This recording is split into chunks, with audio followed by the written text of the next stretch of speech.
that plant? It's oregano. Your gardener gave it to me. You're very popular. I just try to be myself. Whenever I try to be myself, people don't seem to like me very much. Confidential church documents were allegedly leaked to the press, alleging corruption and misconduct among the clergy. I hope this business is not too distressing. Does a shepherd run away when the wolves appear? We are moving in directions I can no longer condone. I've struggled to do what must be done, but I've lost.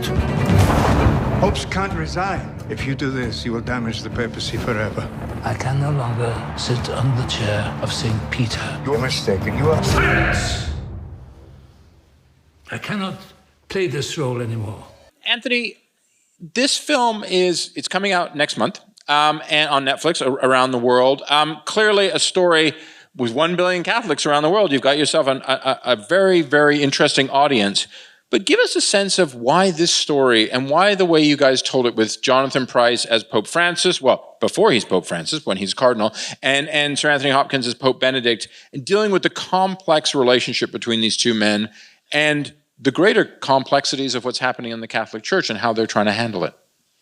Great. Well, I happened to be in Rome, and I went to St. Peter's Square, and Pope Francis was giving an open-air mass, and it wasn't just full of Catholics, it was full of anybody interested in this man, because he's a significant world figure right now.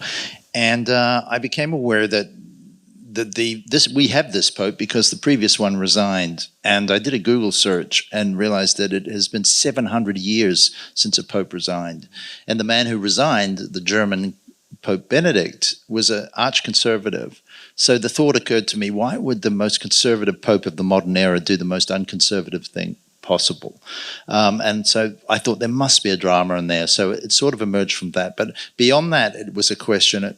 We have 2 living popes. First time in 500 years we've had 2 living popes. And they don't agree on anything, and both are meant to be infallible. And I thought, well, that's an interesting kind of situation. Almost like a Hollywood studio meeting. Yeah. And I thought, well, it might even speak to the broader conversation happening in society between conservatives and progressives, and the fact that the middle seems to have collapsed to me. The center has not held, as Yeats said. And it is an attempt, I think, to find compromise between these 2 men with 2 very different world visions that is at the heart of the film. Jonathan, you know, in this film, it's almost impossible to think how you would cast a film like this, because you're playing, both men are still living, and we see in the film, I hope this isn't a spoiler alert, both popes are still living, is that you guys use some actual footage of them here and there. And how did you get Sir Anthony and Jonathan Pryce on board, and what was that like from your perspective for the 2 of them playing these 2?